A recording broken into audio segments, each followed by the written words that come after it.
Hello friends, तो कल हम लोग ने पढ़ा था फ्यूचर कंटिन्यूअस टेंस और आज हम पढ़ेंगे फ्यूचर परफेक्ट टेंस। तो चलिए वीडियो को हम शुरू करते हैं।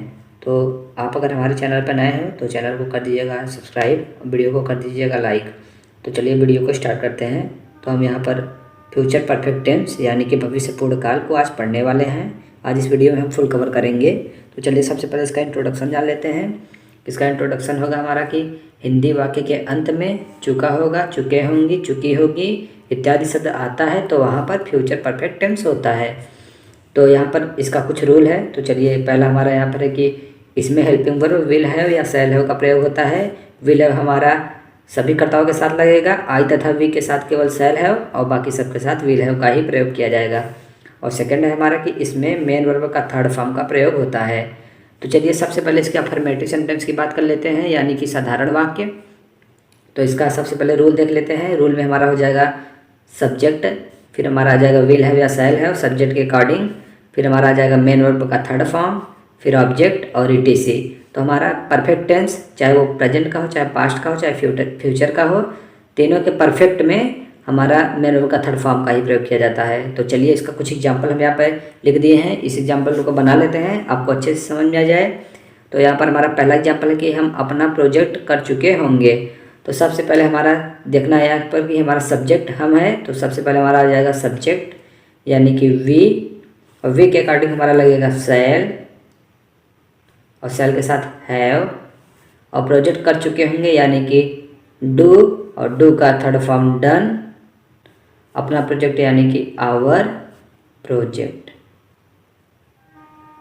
तो देखिए कितने सिंपली से हो गया, बहुत आसानी से हो गया ये।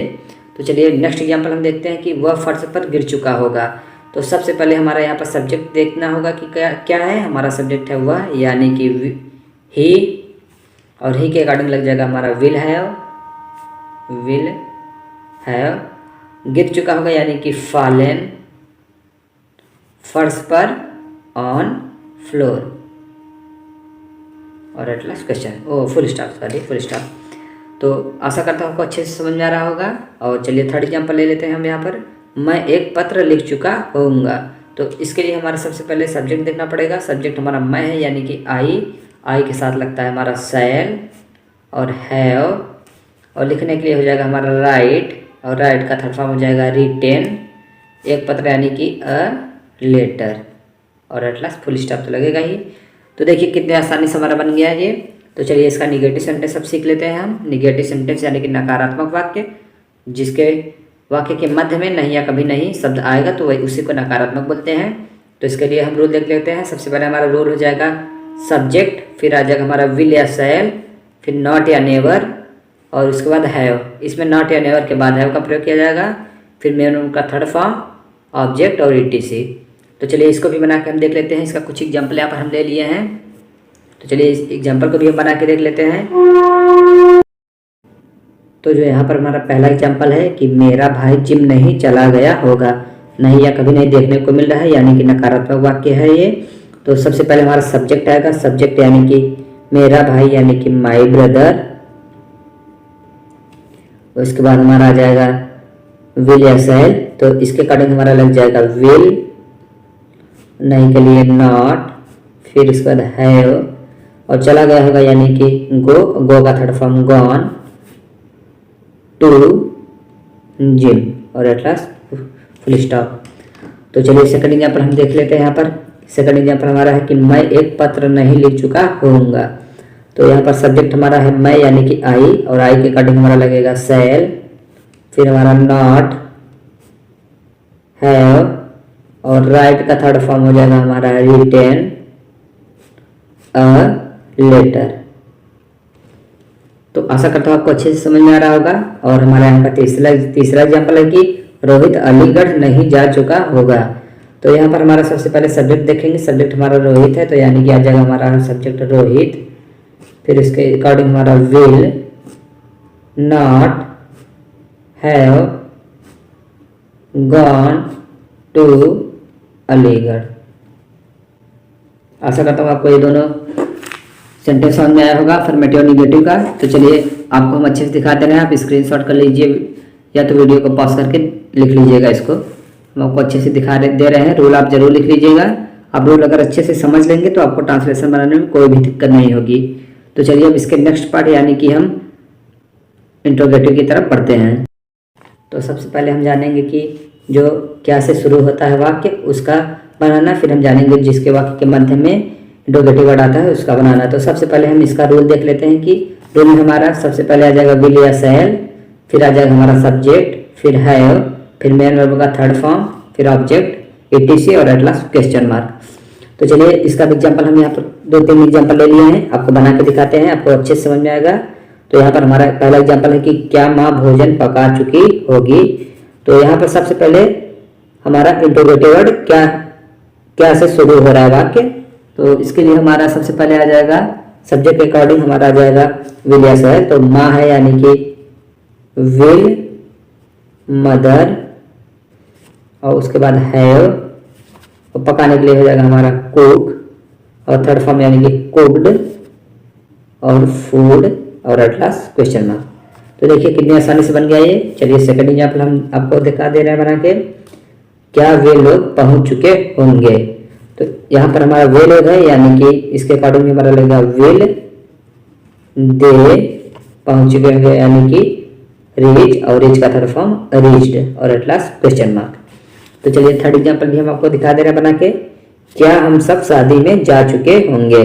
तो इसके अकॉर्डिंग हमारा हम सब है, इसके अकॉर्डिंग हमारा लग जाएगा shall, we have gone in wedding, और एट लास्ट क्वेश्चन मार्क। तो गाइस ऊपर भी यहाँ पर दे के बाद हैव होगा, सॉरी यहाँ पर हम हैव में लिखे थे, तो हैव होगा दे के बाद, फिर हमारा रीच्ड। तो आशा करता हूँ आपको ये सेंटेंस भी समझ में आ गया होगा। तो चलिए इसके निगेटिव पार्ट यानी निगेटिव सेंटेंस यानी कि निगेटिव नकारात्मक वाक्य की तरफ बढ़ते हैं। तो चलिए सबसे पहले इसका भी रूल देख लेते हैं। हमारा रूल हो जाएगा कि सबसे पहले विल या शैल, फिर सब्जेक्ट, फिर हैव, फिर नॉट या नेवर, फिर मेन वर्ब का थर्ड फॉर्म, फिर ऑब्जेक्ट, फिर etc और एट लास्ट क्वेश्चन मार्क। तो इसमें आपको ये ध्यान देना है कि सब्जेक्ट के बाद हैव लगेगा और नॉट या नेवर के पहले। जो इंट्रोगेटिव होता है उसमें नॉट या नेवर के पहले हैव लगेगा, और निगेटिव में भी नॉट या नेवर के, निगेटिव में अगर अफर्मेटिव का निगेटिव है तो नॉट या नेवर के बाद लगेगा, और बाकी इंट्रोगेटिव का हुआ तो सब्जेक्ट के बाद लगेगा, नॉट या नेवर से पहले हमारा हैव का प्रयोग होगा। तो चलिए इसका एग्जाम्पल हम आपको बता दे रहे हैं बना के, आपको ज़्यादा अच्छे समझ में आएगा। तो हमारा पहला एग्जाम्पल है कि क्या मैं काम नहीं खत्म कर चुका होऊंगा। तो सबसे पहले हम देख लेते हैं हमारा सब्जेक्ट क्या है, मैं यानी कि आई के अकॉर्डिंग हमारा लग जाएगा शैल, फिर सब्जेक्ट आई, उसके बाद हमारा हैव और नॉट, कर चुका होऊंगा यानी कि डन, काम यानी कि वर्क, और एट लास्ट क्वेश्चन मार्क। तो आशा करता हूँ आपको अच्छे से समझ आएगा ये सेंटेंस। तो चलिए सेकंड एग्जांपल हम आपको बता दे रहे हैं कि क्या मोहन शनिवार तक परीक्षा नहीं दे चुका होगा। तो यहाँ पर भी हमारा मोहन है, तो मोहन के अकॉर्डिंग हमारा लग जाएगा विल, फिर सब्जेक्ट यानी कि मोहन, उसके बाद हैव, फिर नॉट, और गिव, देना यानी कि गिव का थर्ड फॉर्म गिवन, एग्जाम, शनिवार तक यानी कि ऑन सैटरडे, और एट लास्ट क्वेश्चन मार्क। तो चलिए इसके नेक्स्ट एग्जाम्पल यानी कि थर्ड एग्जाम्पल तरफ बढ़ते हैं। हमारा थर्ड एग्जाम्पल है कि क्या मैं खाना नहीं पका चुका होऊंगा। तो मैं है यानी कि इसके अकॉर्डिंग हमारा लगेगा शैल, फिर सब्जेक्ट यानी कि मैं आई, फिर हमारा लगेगा हैव, नॉट, कुक्ड, फूड, और एट लास्ट क्वेश्चन मार्क। तो आशा करता हूँ आपको ये दोनों सेंटेंस अच्छे समझ में आया होगा। तो इसको भी आप स्क्रीनशॉट कर लीजिए, बाद में नोट कर लीजिएगा, या तो वीडियो को पॉज करके नोट कर लीजिए। तो चलिए अब इसके नेक्स्ट पार्ट यानी कि डबल इंट्रोगेटिव सेंटेंस की तरफ बढ़ते हैं। डबल इंट्रोगेटिव यानी कि दोहरा प्रश्नवाचक, और इसमें हमारा होता है कि इंट्रोगेटिव वर्ड क्या, क्यों, कहाँ, कब, कैसे या किसे वाक्य के मध्य में आता है। तो जैसा कि हम एग्जाम्पल में आपको दिखा दे रहे हैं कि मैं बाजार क्यों जा चुका होऊंगा। तो यहाँ पर हमारा इंट्रोगेटिव वर्ड क्यों है और वाक्य के मध्य में आ रहा है। तो इसके लिए हमारा सबसे पहले रूल देख लेते हैं। रूल हमारा कहता है कि सबसे पहले इन्हीं यानी कि इंट्रोगेटिव वर्ड की मीनिंग पहले आएगी, फिर हमारा सब्जेक्ट के अकॉर्डिंग विल या शैल लगेगा, फिर सब्जेक्ट, और सब्जेक्ट के बाद हैव, फिर मेन वर्ब का थर्ड फॉर्म, फिर ऑब्जेक्ट, फिर etc और एट लास्ट क्वेश्चन मार्क। तो चलिए इसका भी एग्जाम्पल हम आपको बना के दिखा दे रहे हैं कि यहाँ पर हमारा इंट्रोगेटिव वर्ड क्यों है। तो क्यों के अकॉर्डिंग हमारा आ जाएगा वाई, और आई है तो हमारा लगेगा सेल, फिर आई हैव, और जाने के लिए गो यानी कि third form gone to market, और एट लास्ट क्वेश्चन मार्क। तो क्वेश्चन मार्क जरूर ध्यान दीजिएगा, नहीं तो आपका नंबर कटेगा, इसका विशेष ध्यान दीजिएगा आप लोग। तो सेकंड एग्जाम्पल हमारा यहाँ पर है कि वह कक्षा में शोर कब कर चुका होगा। तो यहाँ पर हमारा कब आ रहा है यानी कि व्हेन, और वह के अकॉर्डिंग हमारा लगेगा विल, फिर ही हैव, और शोर करने के लिए हो जाएगा हमारा making a noise. Making a noise होता था हमारे यहाँ पर, हो जाएगा कि मेड अ नॉइज कक्षा में यानी कि इन दी क्लास, और एट लास्ट क्वेश्चन मार्क। तो आशा करता हूँ आपको ये भी अच्छे से समझ में आया होगा। तो चलिए यहाँ पर थर्ड एग्जाम्पल भी हम देख लेते हैं कि सोहन सब्जी कैसे खरीद चुका होगा, यहाँ पर होगा चुका होगा। तो चलिए इसका भी एग्जाम्पल हम आपको बना के दिखा दे रहे हैं कि यहाँ पर हमारा इंट्रोगेटिव वर्ड कैसे आ रहा है। तो इसकी मीनिंग सबसे पहले यानी कि हाउ, और उसके सोहन के अकॉर्डिंग हमारा लगेगा विल, फिर हमारा आ जाएगा सोहन, और सोहन के बाद हैव, और खरीदने के लिए हो जाएगा हमारा बाई, और बाई का थर्ड फॉर्म भी बाई ही होता है, और बाई, और उसके बाद हमारा वेजिटेबल, और एट लास्ट क्वेश्चन मार्क। तो चलिए अब इसके निगेटिव सेंटेंस यानी कि नकारात्मक वाक्य की तरफ बढ़ते हैं। ये हमारा डबल इंट्रोगेटिव का निगेटिव है कि वाक्य के मध्य में क्या क्यों कहाँ कब कैसे के साथ नहीं या कभी नहीं भी देखा जाएगा। तो चलिए इसका रूल देख लेते हैं हम। सबसे पहले हमारा रूल है कि इंट्रोगेटिव वर्ड आएगा, यानी कि इंट्रोगेटिव वर्ड की मीनिंग सबसे पहले आएगी, फिर विल या सेल, फिर सब्जेक्ट, और उसके बाद हैव, फिर नॉट या नेवर, फिर मेन वर्ब का थर्ड फॉर्म, फिर ऑब्जेक्ट etc और एट लास्ट क्वेश्चन मार्क।